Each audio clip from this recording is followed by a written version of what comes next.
Hello, ladies and gentlemen, and welcome back to the podcast. And today I'm going to give my review of AEW's Dynamite. Starting off the evening, we have Samoa Joe coming down to the ring. We're going to have a Samoa Joe segment. Joe grabs a microphone, says he's looking for answers of what the hell is going on with MJF and these mystery attackers. And he also mentions MJF obviously being attacked last week. Samoa Joe then talks about Adam Page. He mentions a couple things about Page that I thought was kind of interesting.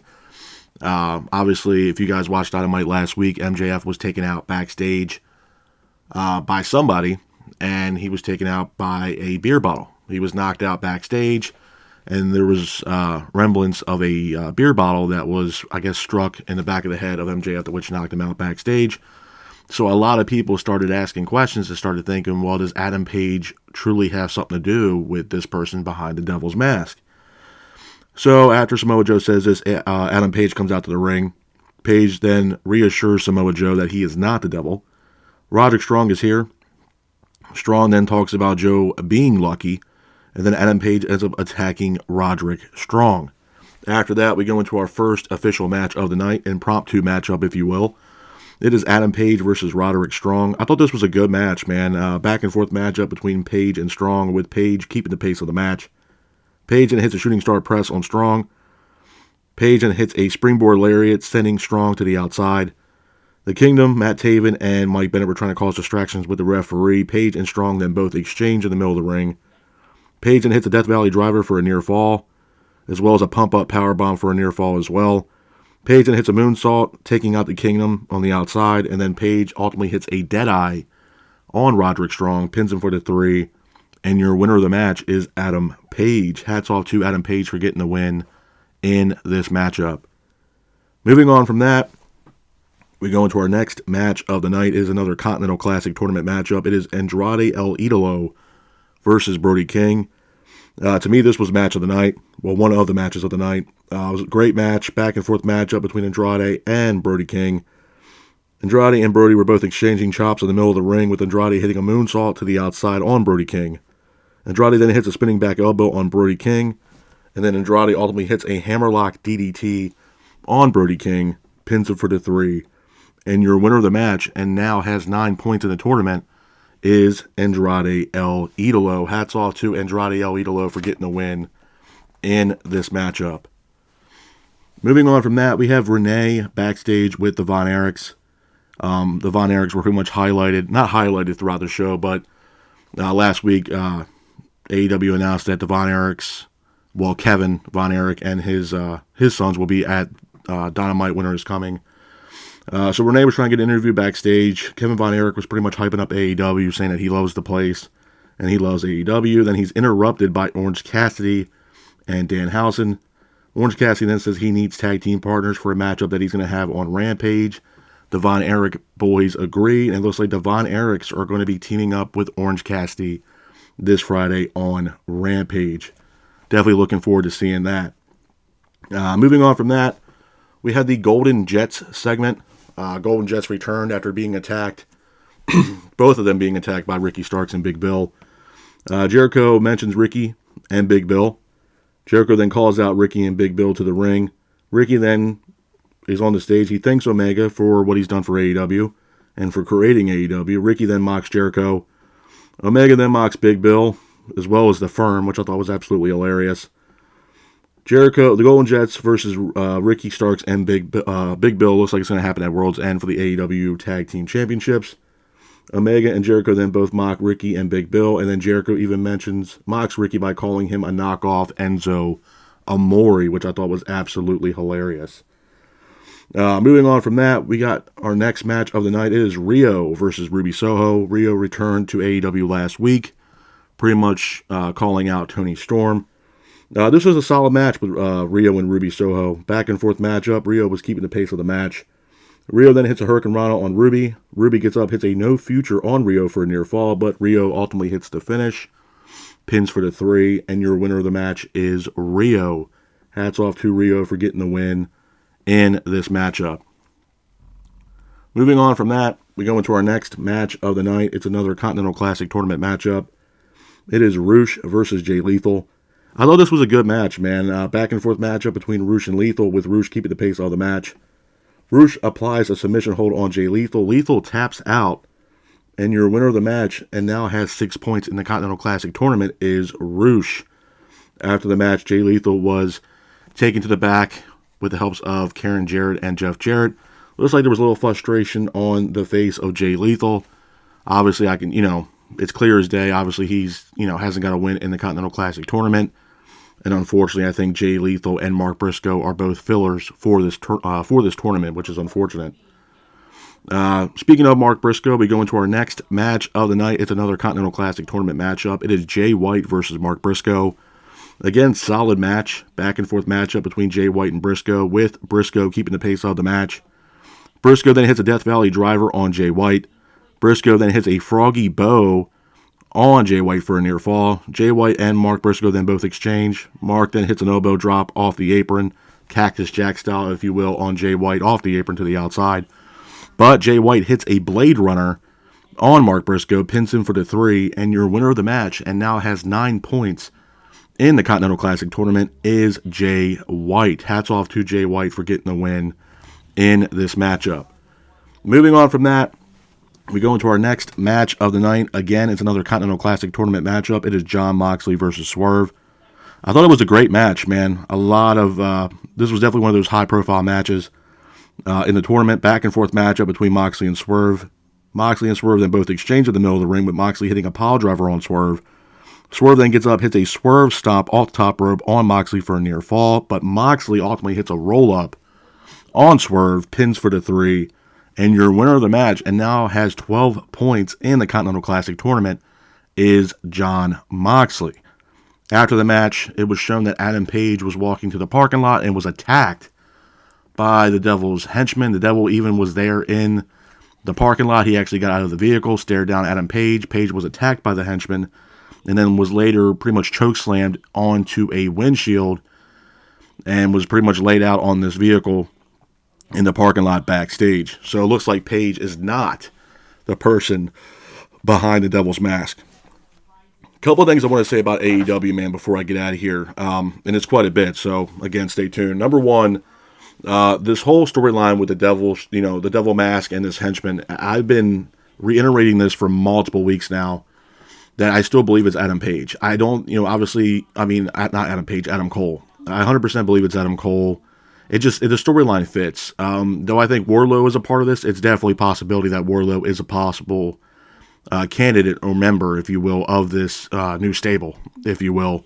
But I also think the Kingdom have a lot involved in this as well. Even Kyle O'Reilly, I believe, as well, has a lot of, a lot to do with this as well. I think Kyle O'Reilly is clear to come back and compete, for what I understand, or is close to come back to return to wrestling once he's medically cleared. I know he's been backstage for the past couple Dynamite shows, so it looks like he is almost close to coming back to competing in an AEW ring. The other thing I want to get into too, man, this is some of the big news that actually took place today, and I kind of wanted to let you guys know and give my thoughts on it. There's been a lot of people, especially with this CM Punk stuff, and don't get me wrong, I'm not going to go on a humongous tangent about CM Punk, but I think this needs to be said, man. Obviously there's TV deals coming up for both AEW and WWE, specifically Monday Night Raw. Raw is looking for a new home, and right now it looks like they're not going to obviously stick it out with on the USA Network, and they're looking for a new home for Monday Night Raw.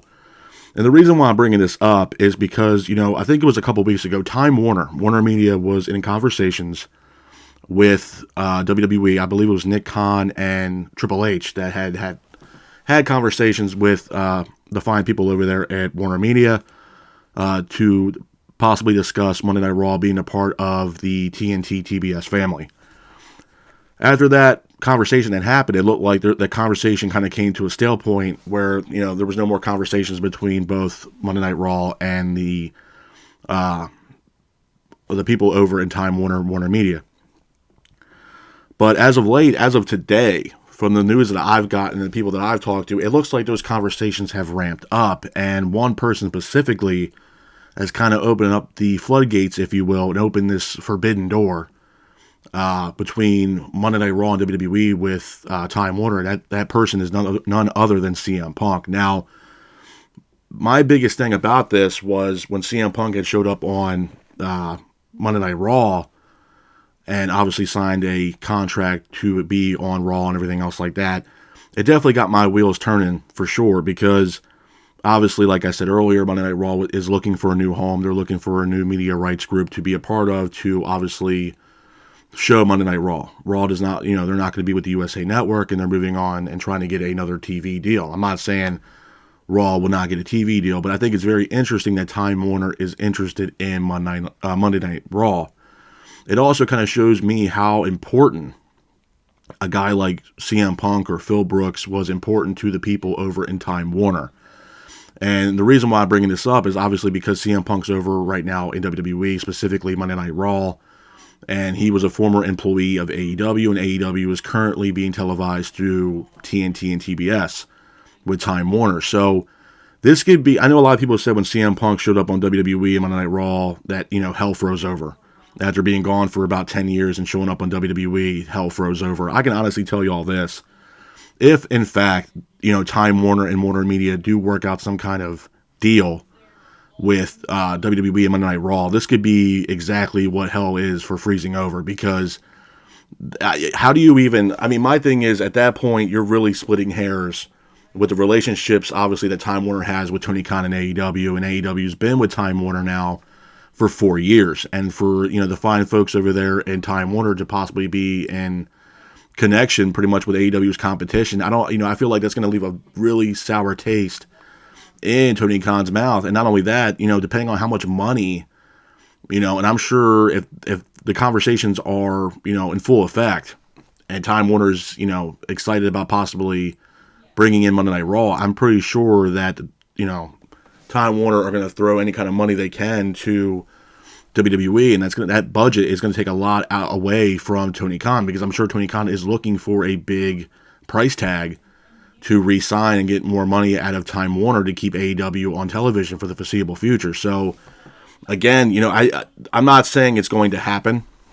I'm not saying that Warner Media and TNT and TBS are going to 100% sign a TV deal with Monday Night Raw, but I will say this: if it does happen, you better believe that CM Punk has a humongous part in this deal between Monday Night Raw and Time Warner.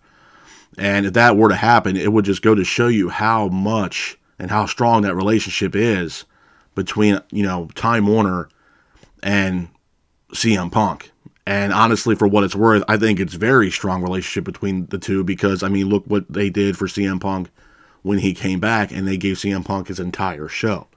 A show that has been crippling and literally not doing a damn thing at this point, storyline based, since CM Punk has been gone and has been let go from AEW, from Tony Khan. So Collision has definitely taken a back seat from what it once was. I think, personally, in my honest opinion, with CM Punk being on Collision, it was probably one of the best shows, if not the best show, at that time going for all of professional wrestling. Once he left, obviously you can tell that the wheels were falling off. So, right now, for what it's worth, man, WWE is doing big business, very big business right now, and a lot of things are changing drastically for WWE. Obviously with the different pay-per-views, obviously they're going in different markets. I believe Elimination Chamber is going to be in Australia this year, or whenever they have Elimination Chamber. I do believe that's going to be in Australia. I know they have another event in Germany coming up. So WWE is tapping in a lot of different markets right now, way more than AEW is. AEW right now globally is more or less, all in with London and stuff like that. But people need to realize that WWE is a global brand. But this can be really detrimental to AEW if, in fact, Time Warner does sign a TV deal with Monday Night Raw, or Monday Night Raw signs a TV deal with Time Warner, more or less. It could definitely cripple AEW. And for what it's worth, I know a lot of people are like, oh, well, AEW needs to die and AEW needs to go. Man, that's complete bullshit, to be honest with you. And if you are one of those kind of people, I feel bad for you, man. I really do, because at the end of the day, this is competition. I know there's tribalism with WWE and AEW, and people could say the same thing about me, like, oh, well, you're saying this, but you're only covering AEW. The reason why I cover AEW specifically is because, A, I'm a wrestling fan, first and foremost. And my thing is with AEW, is when AEW came into the fold, I was already watching New Japan and knew a lot about the Elite. I knew about the Bucks. I knew about Kenny Omega. And when this was announced, I was like, oh man, a lot of my favorite wrestlers are creating their own promotion.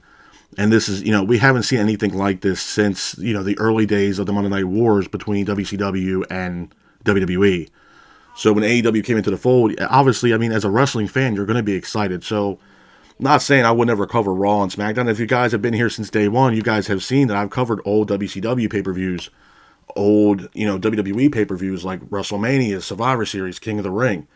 The only reason why I don't cover Raw and SmackDown right now is because there's other obligations. And two, right now, a lot of, I'm a humongous fan of AEW, but I'm also a humongous fan of WWE. But right now, I want to cover AEW and see what they do. It's different.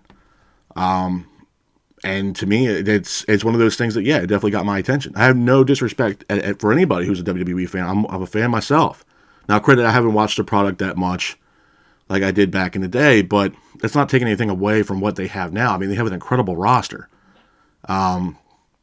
It's not that I have tribalism with AEW. I'm a fan of AEW, just like I am of WWE. It's just, I was a fan of the roster that they had, and I was intrigued of what, AEW and Tony Khan, what they were doing with AEW. But again, it's not me saying that I don't cover WWE stuff, because I also cover old WCW pay-per-views and ECW pay-per-views, if you guys have been with me since day one, King of the Ring and stuff like that. It's just, the tribalism thing, I just don't understand. I don't. And I know a lot of people are like, oh, well, CM Punk's on Monday Night Raw now, let's kill this whole noise with AEW. It's stupid, man. To be honest with you, competition it breeds success, and for both parties involved. With AEW being around, it's only going to elevate WWE even more.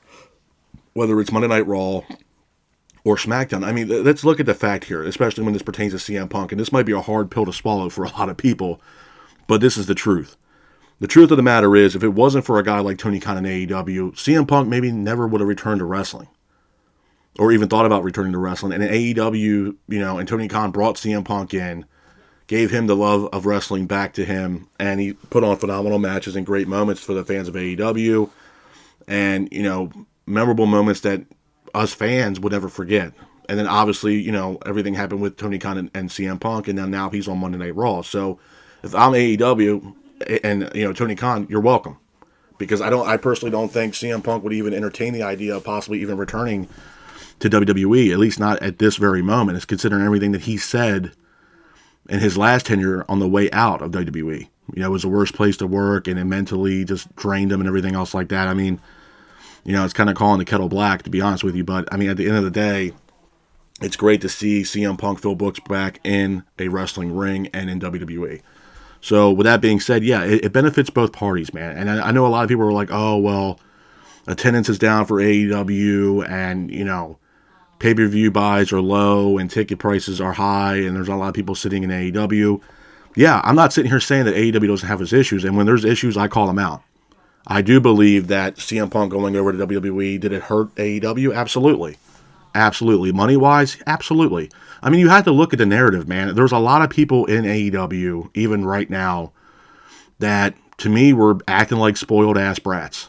I'm going to say it was the Elite. I'm going to say, maybe not specifically Kenny Omega, but Adam Page, especially Matt and Nick Jackson. They were acting like spoiled brats, man. They didn't want to work with this guy. And, maybe, CM Punk coming in and being so close to Tony Khan at the time, maybe, Matt and Nick Jackson got a little pissed off about it and was like, what the hell, why are we...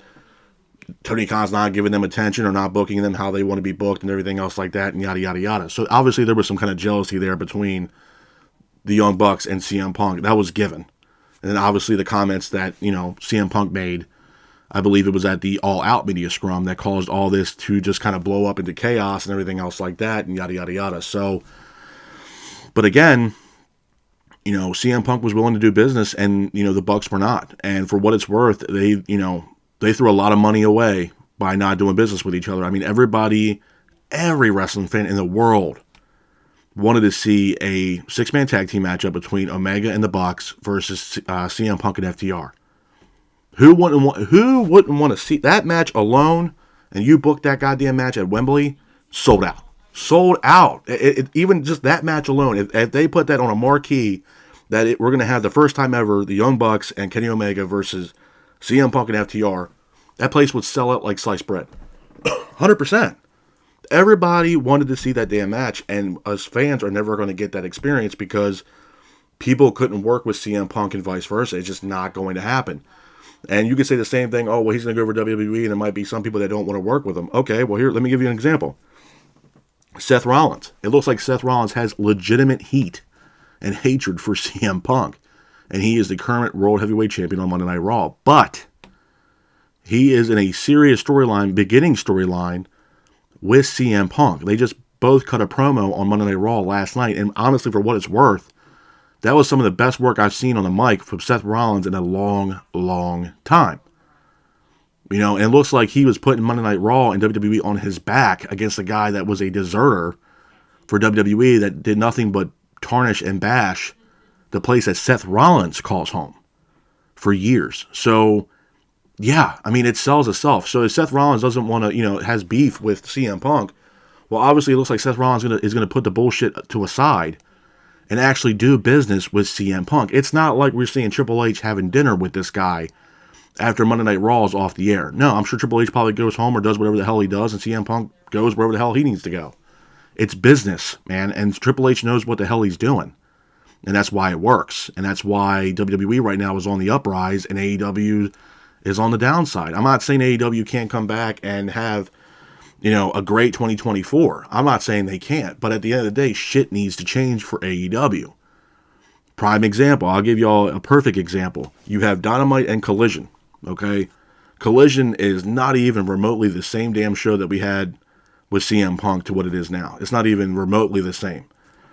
What I would do, because everybody keeps complaining about the roster being so bloated, and it is, not saying it's not, why can't we have a hard roster split?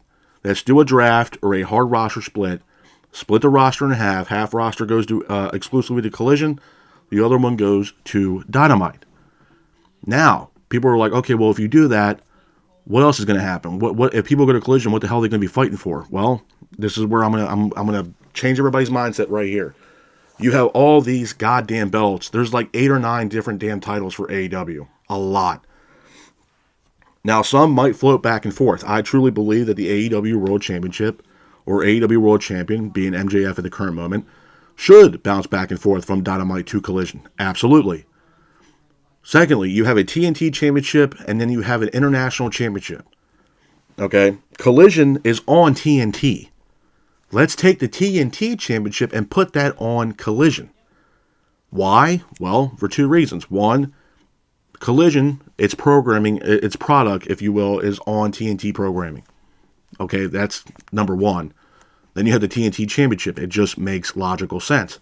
Secondly, let's put a damn belt on the damn Collision show that people can actually be invested into and can sink their teeth into and give the roster something to fight for. There's a thought there. Then you also have, then you can put the International Championship on TBS. Perfect. There you go. TNT Championship will be on Collision exclusively, and then you have the International Championship exclusively tied to Dynamite. Perfect. Then you also have the TBS Championship.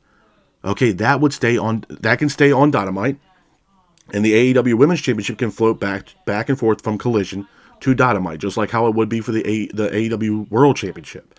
So MJF would float back from Collision to Dynamite, and Toni Storm, being the AEW Women's Champion, can float back and forth from Dynamite to Collision. Then you have the AEW Tag Team Championships. It's the same thing. They can float back and forth. But then you also have the Continental Championship. It makes logical sense to do a brand split, man. There's too much people on that roster right now that's not being showcased. For example, I don't know if he's injured or not, but where the hell is Scorpio Sky? Haven't seen him on television for quite a while. You have Miro, who, it's like a swing and a miss for Miro. You have Keith Lee. I mean, hell, for all intents and purposes, this was one of the first matches I've seen Andrade on Dynamite in quite a while. Because, pretty much ever since Collision came into fruition.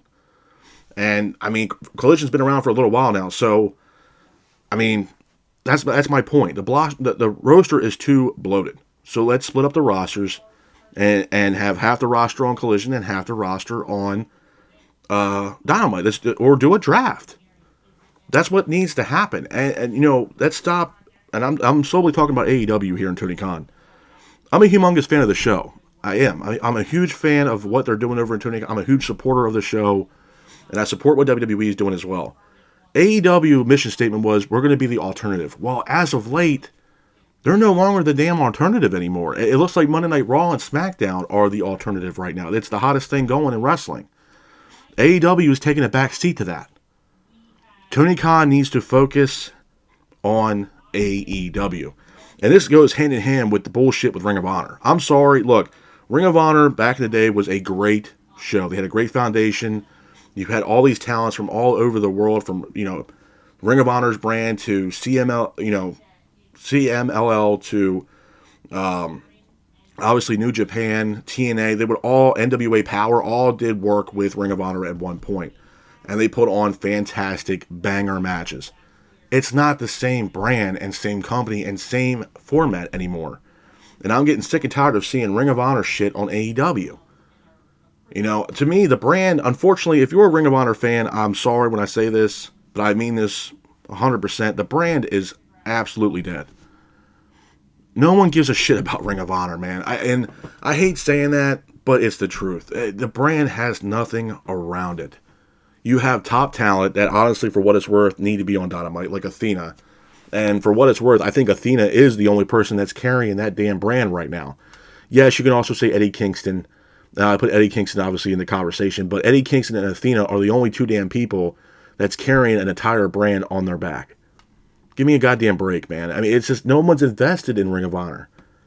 And in order for you to watch Ring of Honor television, you had to go and order the Ring of Honor app, pay some kind of fee, and watch Ring of Honor. And not for nothing, you're getting maybe mid-card talent at best. I mean, besides Athena and Eddie Kingston and maybe Claudio and Wheeler Yuta, you're getting mid-card level talent, if not lower, on that. And you're paying a subscription fee every month of like $6, which $6 is $6. But at the end of the day, you don't know what the hell you're getting. And to me, it would have been fine putting Ring of Honor on YouTube and put the pay-per-view, and then sell the pay-per-views. To me, Ring of Honor needs to be the new NXT black and gold brand. If Tony Khan can do it and swing it, absolutely. You build the talent. Because I'm going to tell you this too, man. If not only if WWE and Monday Night Raw work with Time Warner and vice versa, a lot of the talent that's on AEW right now might be looking to go over to Monday Night, back to WWE, whether it's former WWE talent or talent that's been with AEW since day one that says, what the hell with this? I'm going to go over to AEW. And I mentioned to you guys for multiple weeks now that there are some talent, in my opinion, that are on the short track list to go to WWE. And one of the biggest ones, to me, is Ricky Starks. I think Ricky Starks is probably getting tired of the bullshit over in AEW.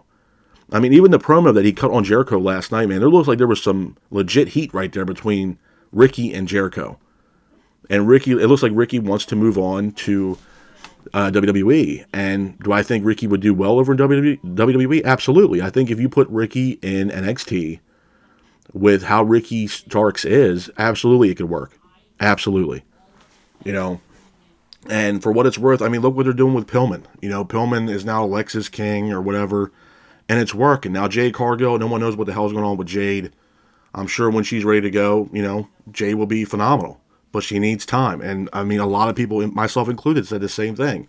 Jade was not ready. Neither was Pillman. You're not putting Pillman and Jade automatically on the main roster. There's no way in hell. They weren't ready for it, and they're not. I hate to break it to you, but they're not. But, I don't know, man. It's just, my thing is with AEW, I don't want the brand to die. I don't. I know a lot of people are like, oh, it needs to die and all this other shit. It does not need to die. Competition breeds success for both parties involved, like I told you guys. It benefits WWE, it benefits AEW, and not for nothing, it also benefits the talent. Because now it's just not only WWE. Now there's other alternatives that these people can go to. And look, I also hate saying this, but I'm also going to say this as well. TNA. I know that, there was rumors that, they offered Ospreay 7-figure contract, and Ospreay kind of turned him down. He didn't want to, sign exclusively to TNA, and he signed with AEW. I didn't think they had that kind of financial backing to sign a guy like that, especially for 7 figures. But I was wrong. And I'll admit when I'm wrong, I'm wrong. I was wrong. But I will say this. If you are a TNA fan or Impact fan, or I'm assuming it's going to be TNA in January, so let's just go with TNA. If you're a TNA fan, especially if you're one of those fans that's a TNA lifer, there is a lot to look into with TNA, man. I mean, they just signed Kushida and Trent Seven. And they're going back to the old TNA name. They got Ospreay, not only Ospreay, but Okada showing up for one of their pay-per-views. I believe it's called Snake Eyes for TNA. It's taking place, I think, in January in Las Vegas, I believe. I mean, come on, man. I mean, TNA is doing big, big stuff right now, man. They're doing big business. And what Scott D'Amore is doing over there with TNA, it's intriguing. It's definitely intriguing. And there's other free agents right now that are looking for a spot to be in. And I'm sure AEW and TNA are also, hotbeds right now for those free agents. Dolph Ziggler. Dolph, for what it's worth, Dolph can either prosper in both TNA or AEW. Could I see Dolph going to AEW? Absolutely. One of the main reasons is because his brother works for AEW. I think it's Ryan Nemeth, I believe. I can totally see Dolph going over to AEW. Shelton Benjamin, again, he could show up in AEW. If I'm going to bring Shelton into AEW, I mentioned this multiple times as well about Shelton, I would bring him into the fold with AEW and put him right with the Blackpool Combat Club. Absolutely. When he's working with Bryan Danielson and Jon Moxley and Claudio Castagnoli and Wheeler Yuta, yeah. You want to talk about a strong, strong faction. Adding a guy like Shelton Benjamin to that already strong faction, man, that faction is going to be indestructible. Or undestructible. It's going to be insane to bring a guy in like that. Mustafa Ali, again, he's a current free agent as well. Well, he's a free agent, but he can't sign anywhere yet. Again, be a great addition to both TNA or AEW. Absolutely. So, I mean, but I also don't want AEW to be, okay, well, I'm going to take, WWE's, leftovers and bring it into WWE, because it does affect the morale with the current AEW talent that's been there since day one. So that I can 100% agree with. And that's when it comes down to brass tacks. And what it comes down to is a brand split. Make it fair for every single individual on that roster, both men and women, and split the brands. Because right now you need it.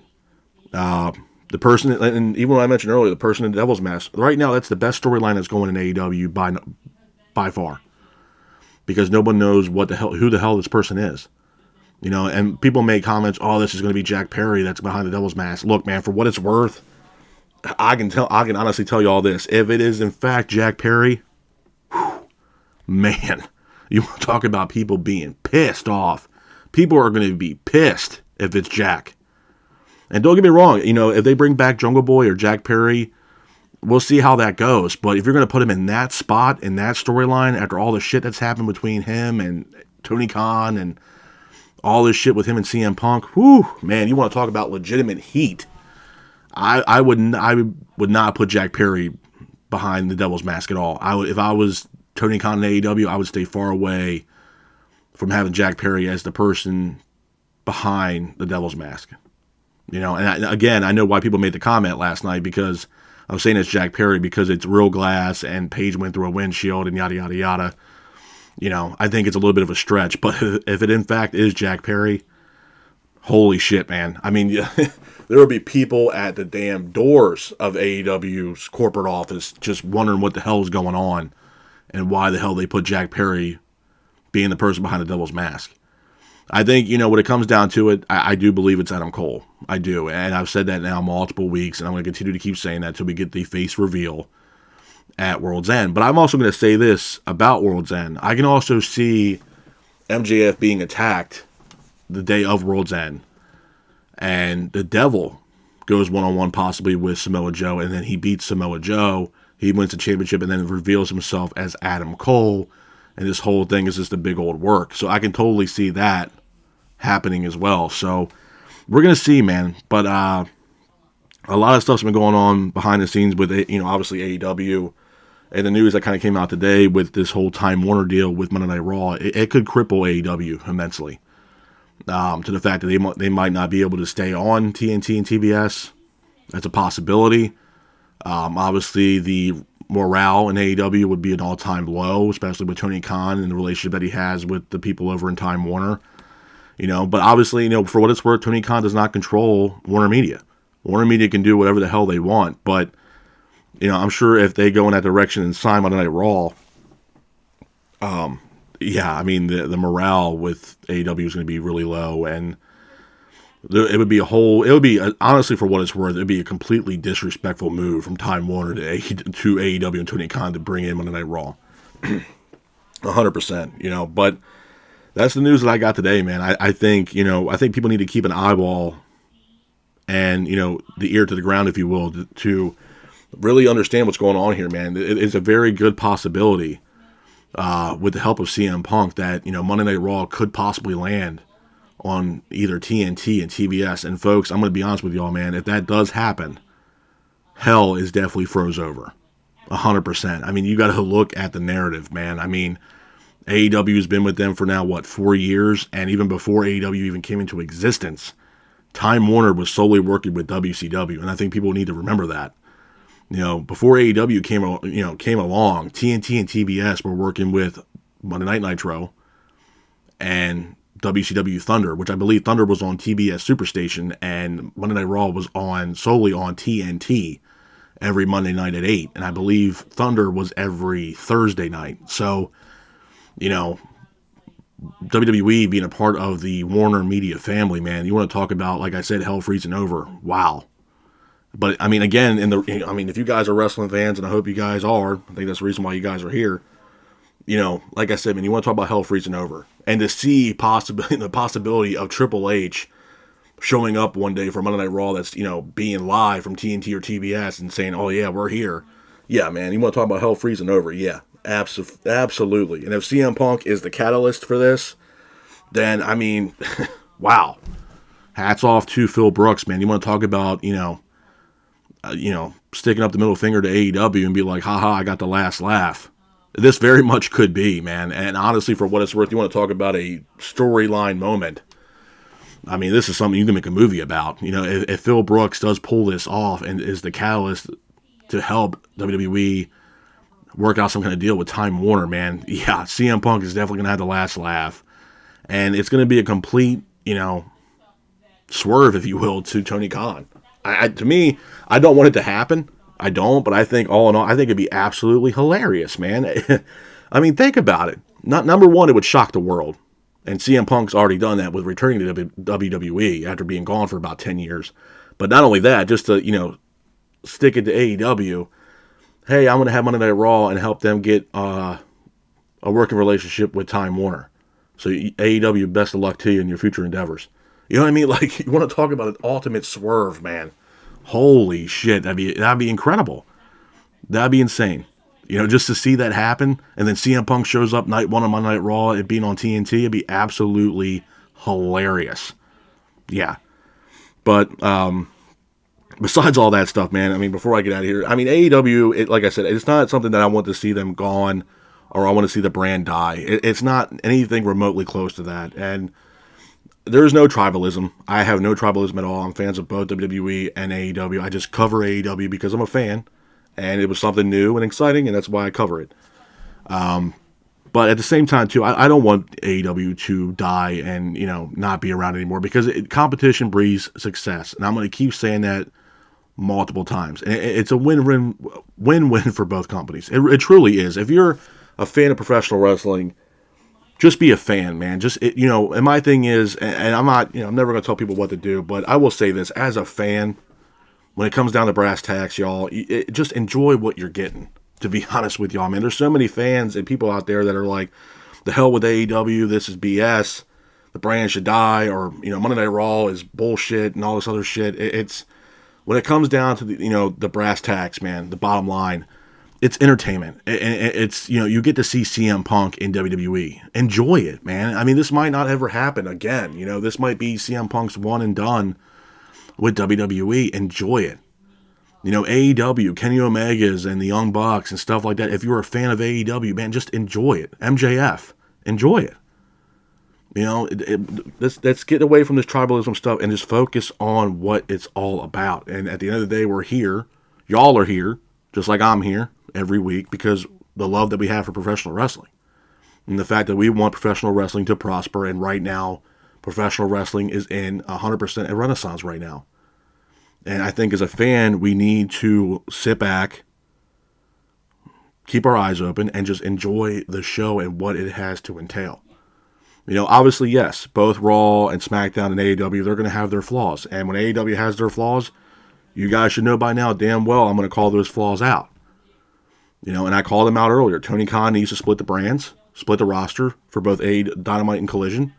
And, for the fine folks over in Collision, give them something to fight for. Let's put the TNT Championship or something over there so you can sink your teeth into and get invested on.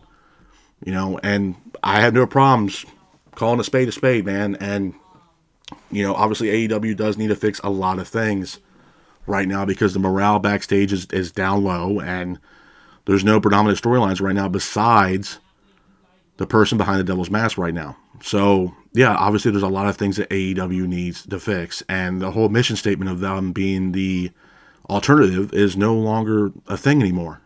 WWE and Monday Night Raw and SmackDown right now are the alternative. It's the hottest thing going right now. But I have respect for both brands. I really do. Without WWE, we wouldn't have all those crazy moments that we had as fans growing up watching pro wrestling. Brett and Shawn Michaels, WrestleMania, the Montreal Screwjob, if you will. Even though it was a crazy moment, but it was a moment that was created from WWE. If there was no WWE, the stuff wouldn't happen. There'd be no Austin. There'll be no Rock, no Brett, no Hogan, no Andre. It just wouldn't happen. No Randy Savage. And you guys know by now I'm a humongous fan of Randy Savage. It just wouldn't be there. So you had to give credit where credit's due and give props to WWE. And right now, what they're doing with WWE is fantastic stuff, man. It's must-see television. But I want AEW to be the exact same thing. I want it to be must-see, must-watch. And the only thing that we can truly sink our teeth into right now currently with all of AEW is two things. It's the Continental Classic Tournament and who the hell is this person behind the Devil's Mask and who are these Devil's henchmen that have been attacking several AEW talent backstage, whether it's the Acclaimed, MJF, and now Adam Page and Jay White. So who are these people behind these attacks that are happening backstage in AEW? And that's the main thing that's keeping fans invested right now in AEW television. So hopefully going into 2024, shit changes for AEW. And I hope it does. And I hope it changes for the better because they desperately need it. And if they don't, then it's going to be a humongous decline for AEW. And again, the big elephant in the room, and I will mention this one last time, is if in fact Time Warner does have a working relationship and brings in Monday Night Raw to be on whether TNT or TBS, that can cause a humongous problem and issue for the folks over there in AEW as well as Tony Khan specifically. So it's still up in the air, man. If, like I said, in fact, if Raw does somehow join Time Warner, this can throw a humongous curveball into everything that AEW and Tony Khan's trying to do moving forward with AEW for the foreseeable future. So it's still up in the air. But as far as Dynamite last night, man, it was a solid show. Obviously, there was a lot of intrigue with the Continental Classic Tournament with Swerve and Jon Moxley. In my opinion, I thought that would be one of the first matches that would actually go to a time limit draw. But Moxley became victorious from a roll-up and got the 1-2-3 over Swerve and got 12 points now in the tournament. That was kind of a shocker. Andrade and Brody King, again, solid matchup. And I was kind of shocked that Andrade ended up pulling out the victory over Brody King to receive 9 points now in the tournament. I was shocked by that. And then obviously what happened at the end of the night with Adam Page being attacked backstage in the parking lot from the Devil and the Devil's henchmen. So clearly that tells us one or two things. One, Adam Page now is definitely not the person behind the Devil's Mask.